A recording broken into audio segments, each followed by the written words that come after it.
getting high on our own supply. We getting high on our own supply. Hey, giving you the game, all facts, no lies. Yeah, you're growing cannabis to can you grow a business? It used to only be a hobby, now you're so committed. If you wanna know the politics and how the profit split, inside scoop on the industry that know what's trending, you gon' need to listen up, cause we got them in the views. When it come to cannabis, we got the realest news, giving you the word on the street and a pro tip. A different guest every episode, so don't trip. Hey, everybody.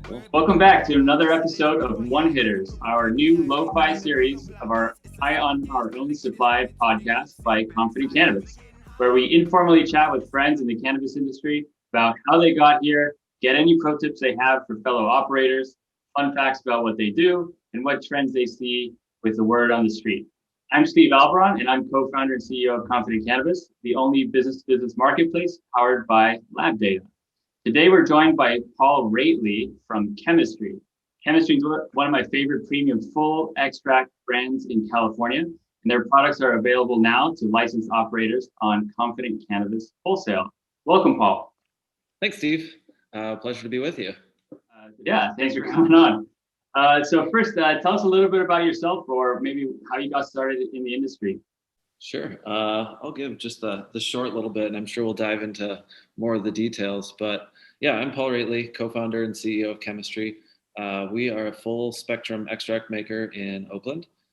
We've been operating since 2016, and I've been in cannabis for about a year before that. So 2014, I jumped into the industry after about 7 years in biotech. So I have my PhD in chemistry, organic chemistry.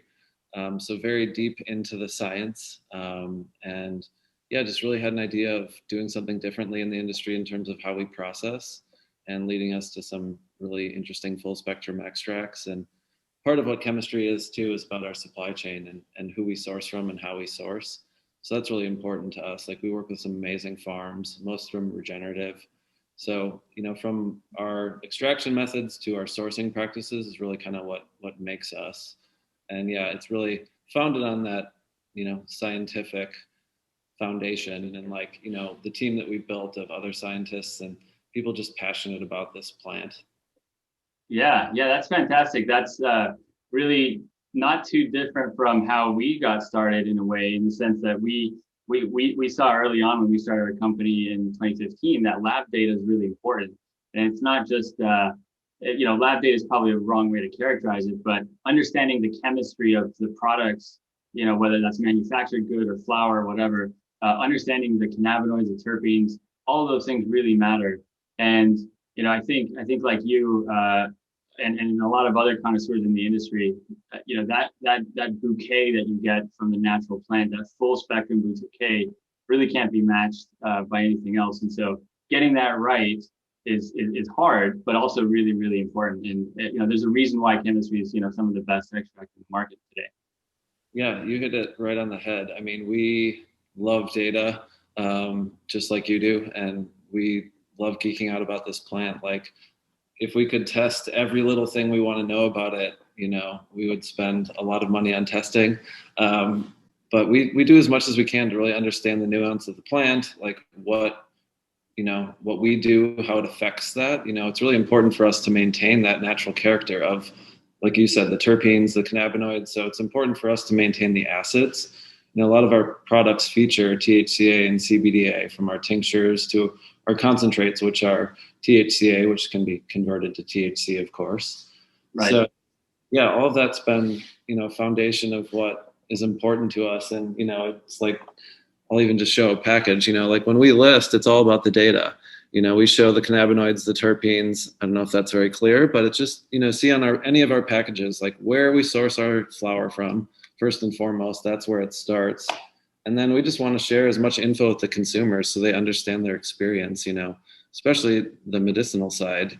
If something works, you want to know why, or if you just enjoy the experience, you want to know why. So dig down a little bit, look at those terpenes, like you said, start to understand. Yeah. I want this one for the morning, but I want this one for the night, beyond just indica sativa. Right. Yeah. And that repeatability, right? So, maybe you might like something in the morning, but you don't really know what it is about that thing until you realize, okay, well, maybe it has less myrcene than other things. And so I'm looking for low myrcene things, right? Or maybe somebody gets, a little racy with too much terpenoline. Maybe they want to look for things without terpenoline, whatever the case may be. Understanding that kind of granularity is something that few people today are doing, but I definitely see that as the future. So I think what you're doing is super interesting. Yeah. Yeah. I mean, as we're speaking mostly to connoisseurs who really understand this, but like as we continue to educate, and this goes beyond California, I know your reach is beyond California, but ours is still focused in California. And like, we have such a deep history here and an amazing amount of knowledge, but a lot of places don't quite have that. I'm from Wisconsin too, so I look forward to when my home state has access to this medicine, and that maybe we can even take chemistry products there someday. But they don't have the knowledge necessarily that we do. And yeah, as we get more informed and and people just understand more than just THC, right? That's really what our first challenge is. Yeah. Yeah. So let's dig a little deeper on how you source and what makes that different. That's got to be one of the biggest challenges you face, I imagine. Yeah, it's been a fun challenge. I'd say it's, what we enjoy about what we do is like going out there and hand selecting the material we work with and working season after season with farms. That's kind of what our advantage is now, and that we've had 5 years to develop these relationships and learn together. Early on in regulation, we understood like how we were going to be tested and like what challenges they faced from like growing practices, which most of them were regenerative and being above organic and weren't using pesticides, so didn't have that issue. But you start to learn like your environmental issues, like soil or cover crops or your neighbor. So Right. we learned some of those hard things together about like heavy metals causing some issues, or pesticides from clones, or like I said, soil being brought in. Yeah.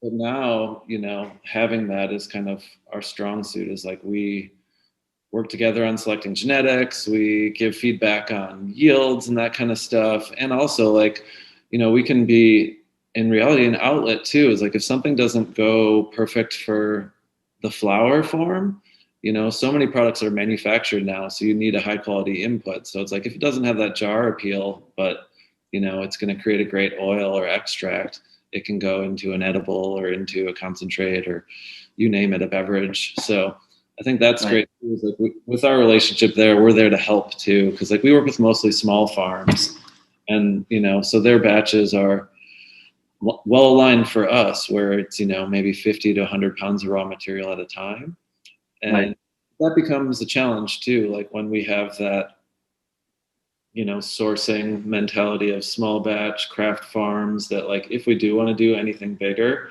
it does get to be a challenge of, can we have the farm that meets all these criteria support that? So. Have you ever experimented with fractioning out the different compounds and maybe reblending them so you can try to get like a Johnny Walker blend consistency, or are you always looking for that small batch bourbon analogy? We have some different product lines. So like for some of our tinctures, so like more medicinally focused, like we'll formulate those for consistency, like of the 4 major cannabinoids that we mostly think about: CBD, THC, CBDA, and THCA. And we're adding in some unique ones to formulations coming up, but from that, it's more about that consistency and dosing of those things, rather than kind of that Johnny Walker like dialing in of like a kind of flavor and effect. We've thought about that. In vapes, it just works better to be strain specific. I think that's more palatable for the consumer. Either that or just effect based, which we like to give actually credit to the strain and the farm and the geneticists.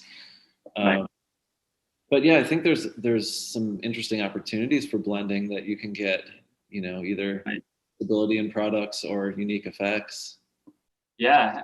Have you seen, or have you been interested in trying to dial up some of the minor cannabinoids? I know some people have been playing with CBG and THCV and some of those things. Yeah, you were asking, I'll go back to that and come back around about like kind of taking things apart. But that's kind of one of our ethos, is to try not to rip things apart. Chemistry full spectrum oil and extracts is about keeping things together and having that full representation of the plant. So like we try not to rip things apart. Like we're good at isolating THCA. That's one thing. It's just kind of the nature of that molecule, right? Like we've isolated some pretty amazing crystals. But otherwise, like we're trying to keep it together and find the genetics that give us what we want. So yeah, we're working again with those farm partners to find like, okay, do you have something that is CBG rich or THCV? So those things are definitely coming along. You know, there are cultivars that are, excuse me, you know, close to 1-to-1 THCV to THC. So I think give us a couple years and there'll be even more dominance of some of those unique ones that, you know, maybe we don't need to like isolate them from 3% strains or like, or even obviously like do synthetic manipulation to get them. Yeah. Hopefully we Yeah. can through the plant. Yeah. Yeah. So yeah, I mean, being able to find full spectrum with these, you know, unusual ratios of things is kind of the holy grail. Do you think that consumers in California especially are ready for that? Like, are people asking for it more, or is it just kind of still like a connoisseur thing you need to know about? I mean, it's definitely an education thing to get people to understand why. I mean, I think there's been, you can probably, you know, there's been certain buzzes, right? Like, I mean, CBD went wild, obviously, for a while. And as the hemp market has grown, it's really brought the understanding of CBD to the forefront of the general marketplace. And even the nomenclature has helped a little bit, like broad spectrum and full spectrum and isolates is used in there that kind of has helped the cannabis world. In terms of, you know, the very more boutique ones like THCV or CBG or Delta 8, I think that is still kind of connoisseur. But, you know, I think the cannabis marketplace is where you can do some experimentation, like on your personal medicine regimen, so to speak. You know, I think the people that are doing those types of products, like even more than us, like make great products that are trustworthy and they like are you know, responsible dosing. I'll, you know, give Level a shout out. They're one of our friends and make some of those kind of products. Right. I think it's still like, again, it's going to take a while, you know, and maybe that's in combination with clinical data. I think, and I dream still that we can study what we make in the commercial market in more of an academic setting, because that's where I come from. And it's, Right. I would love for like California products, whether it's flower or extracts, be used in clinical studies, because right now it's pretty disappointing material that gets used in clinical studies, and we're still showing, you know, efficacy for certain things for smoking crappy Mississippi weed. Right. Right. Yeah, exactly. Yeah. So yeah, that's interesting, especially given your background. I'm sure you kind of approach things from a very, you know, scientific method, kind of control studies, you know, that kind of thing. Do you ever apply that kind of thinking to your R&D process and to figure out what you should be making next? Definitely. Like how we make it and how we get to an end product is definitely an iterative, you know, R&D process from in the lab to just with the team and sampling. So like the podcast says, high on our own supply. We have to do some difficult R&D and try our own products sometimes. But yeah, our team is really creative and, you know, enjoys that aspect of like, how do we, you know, make our process more efficient, or how do we make something, you know, a little more flavorful, or how do we work with different types of material? Because, you know, we historically for a long time have worked with only cured cannabis, and like originally that was on the premise of, you know, we've historically consumed cannabis that's cured by and large. Of course, there's been, you know, some ways to make tinctures or consume orally like fresh plant, but most people didn't do that. It was cured plant and you'd smoke it. Right. Like we built our extracts on that cured profile, and now as you know, live has become very popular. Like we've taken our time to like understand the nuance between, you know, live profile and cured profile, from terpenes to like also how to handle it and how we can work with it. Yeah. Do you have a preference for those two? They're pretty different.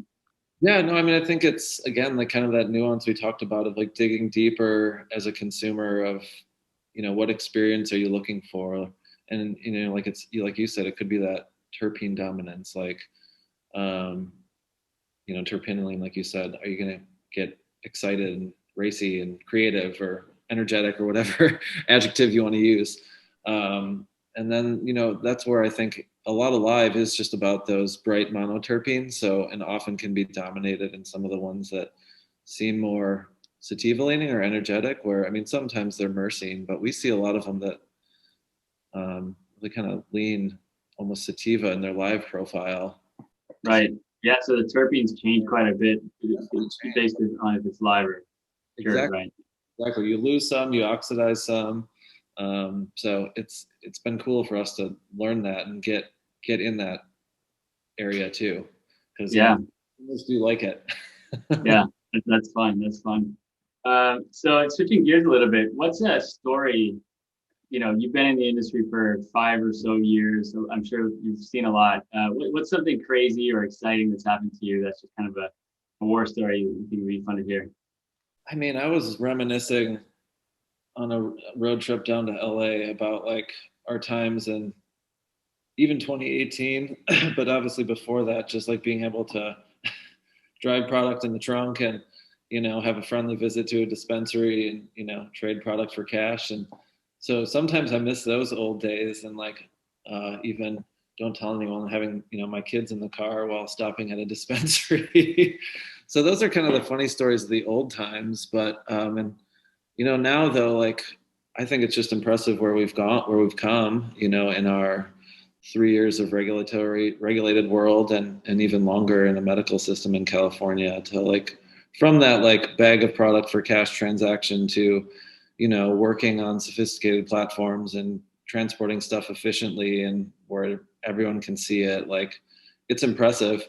But yeah, I look back at those old times and fondly a bit where you could kind of just do things, like a small business would actually. I guess that's part of it. It's just like how a small business would, aside from the cash. It's like when you're hustling, you just gotta you gotta do it yourself sometimes. And also it's like that personal relationship. A lot of the dispensaries we work with are still like, single shops, small and run by, individuals in their community.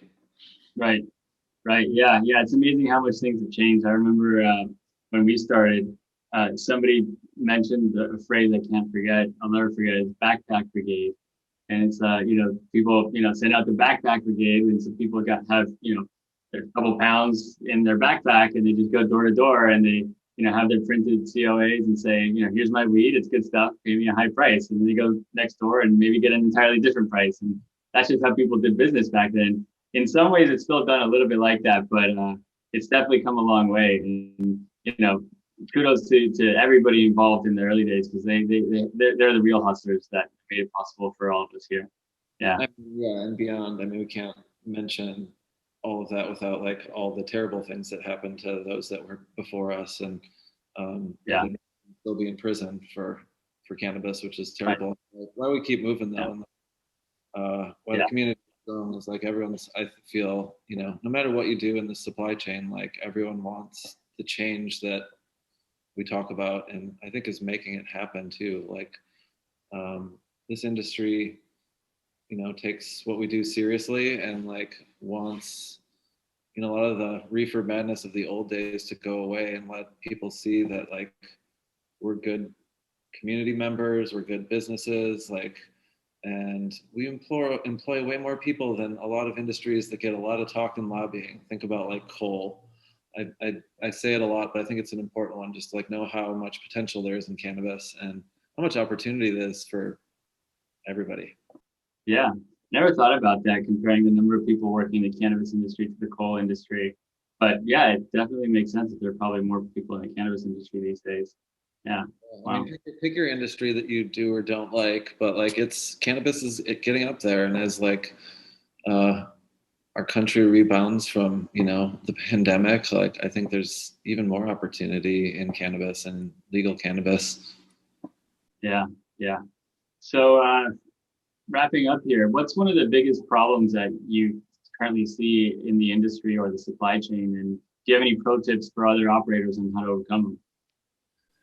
I mean, California's got unique challenges, I think, compared to some other places. Like the advantages. Like I think the barrier to entry is lower here still, even though it's, you know, super competitive. I think that's one of the interesting things about California because of like a potential lower barrier to entry. It's just like we have a lot of competition and it's good. Like we challenge each other, we push each other in the industry, but you know, the competition is real. So like, but I would say, you know, if you're coming in, don't come in without talking to those that are here. You know, like we want to share this knowledge and expertise about the bumps that we've had, and hopefully they're smoother now. But you know, working with people that have built a trusted supply chain, or you know, work with other good operators is an important way to get in. Yeah.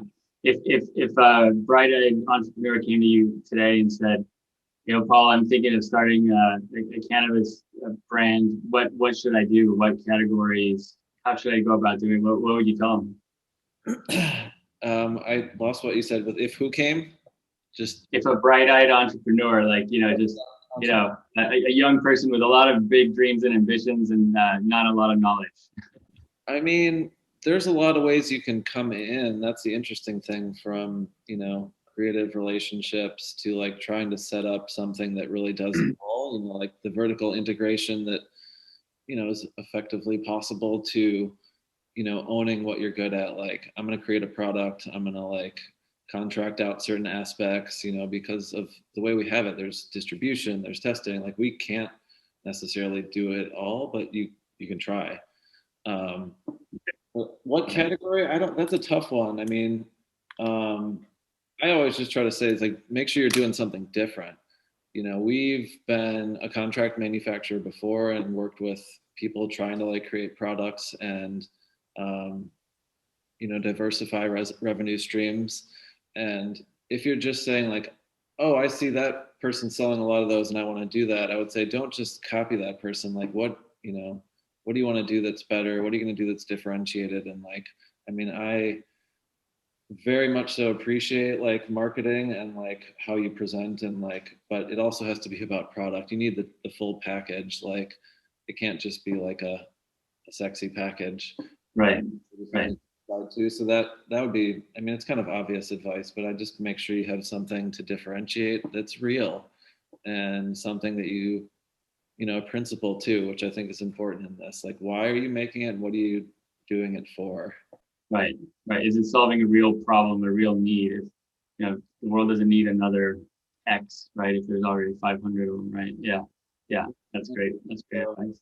But yeah, I think there's still, I mean, very interesting delivery methods and like combinations. You know, we've always said like, oh, you can put cannabis with anything, which is kind of true, which makes it kind of fun to think about what you could do in terms of from delivery method to, I mean, mostly orally applied, like fun ways to like, have ways to consume, especially like kind of low dose that you can actually eat more. You know, maybe that would be it, like super low dose edibles that you can eat a lot of to make a macro dose.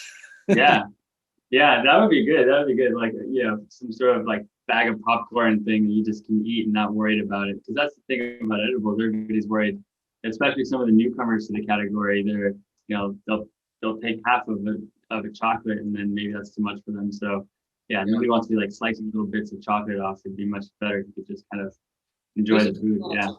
Out there like that, but you know, I think that, I mean, that's just one that came to mind of like when I think I'm a snacker. So like, I would like eat a bag of popcorn or something. Right. Totally. So finally, where can people find more about chemistry? We are found at trychemistry.com on social and online.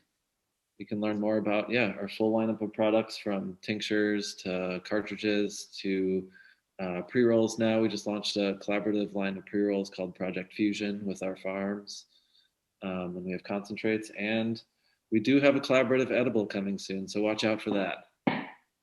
Collaborative edible, what is that? A new line that we're working with another brand on. So yeah, brings, like I said, got to do something different, and we're bringing some very interesting edibles to the market probably in May. So stay tuned for those.